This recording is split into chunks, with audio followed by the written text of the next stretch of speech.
जो आपका मतदान है अच्छे व्यक्ति को दीजिएगा, अच्छे यानी कि अच्छे प्रत्याशी को दीजिएगा, उस प्रत्याशी को दीजिएगा जो आपके अधिकारों की लड़ाई लड़ता हो, जो भी आपके अधिकारों के हित में बात करता हो। ये नहीं कि चुनाव के टाइम आपके सामने हाथ फैलावे और उसके बाद चुनाव के बाद आप उसके सामने हाथ फैलावे, तो ये कदापि मत करिए।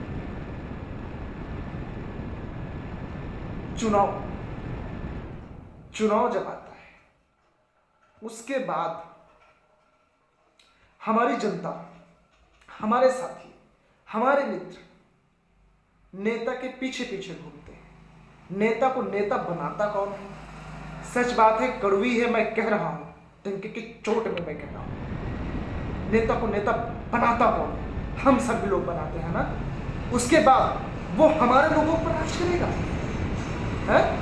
हम लोग बनाते हैं उसे नेता, उसके बाद नेता हम पर राज करेगा। ऐसा क्या संविधान में लिखा हुआ है? हम लोग वोट करते हैं, वोट करने के बाद वो जीत के जाता है तो उसे अनेक प्रकार की सिक्योरिटियां, सारी सिक्योरिटी मानता हूं मैं, सिक्योरिटी मिले अच्छी बात है, पर उस जनता को भी तो मत भूलो ना, जिस जनता ने तुम्हें वोट किया।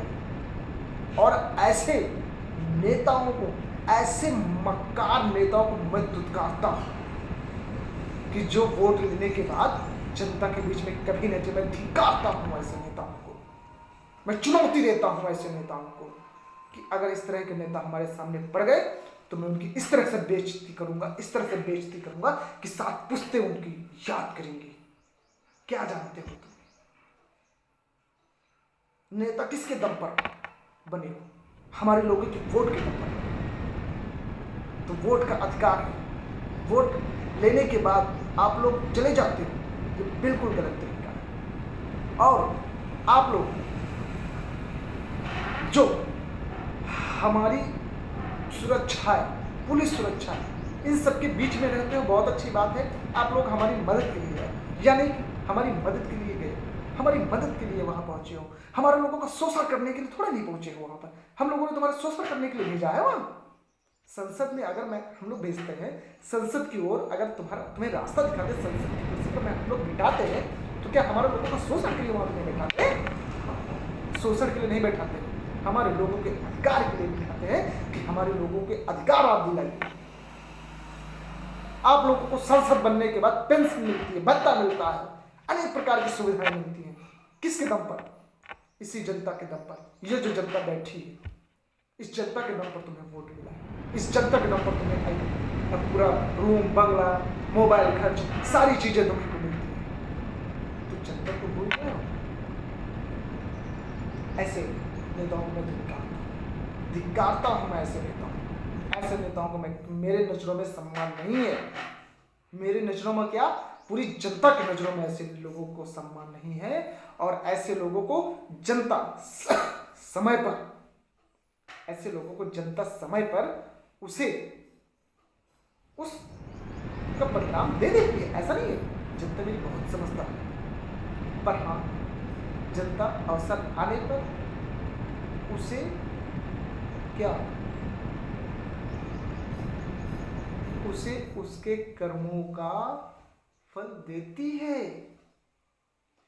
तो मेरे प्रिय सम्मानित साथियों और युवाओं, बुजुर्गों, माता बहनों, मैं सभी लोगों से निवेदन करता हूँ, ये मेरा अकेले का लड़ाई लड़ने का नहीं है, इस सब लोगों को मिलकर लड़ाई लड़ना होगा। मैं अपने लिए थोड़ा नहीं लड़ रहा हूँ, आप सबकी लड़ाई के लिए लड़ रहा हूँ, आप सबके अधिकारों के लिए। आप सभी लोग अपने अधिकारों को जानें कि आपके अधिकार क्या है। मेरे मित्रों, मेरे साथियों, जिस दिन आप अपने अधिकार जान गए, अपने अधिकारों को विषय में जान गए कि वास्तव में हमारे अधिकार क्या है, तो आप लोग समाज में बोलना सीख जाएंगे, अपने अधिकारों के लिए लड़ना सीख जाएंगे। मैं यही प्रयास कर रहा हूँ, मैं यही प्रयास कर रहा हूँ कि आप लोग अपने अधिकारों के लिए लड़ना जान जाइए बस।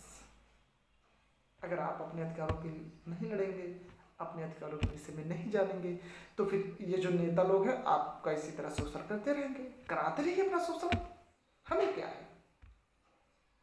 फिर आप लोग यही कहोगे कि यार वो एक अमित रावत करके रहा है और वो एक चैनल बनाया हुआ था झूठ का पर्दाफाश, है ना, वो उसकी बातें नहीं समझ में, अगर उसकी बातें समझ में आ जाता तो हो सकता था शायद आज बहुत कुछ अच्छा होता।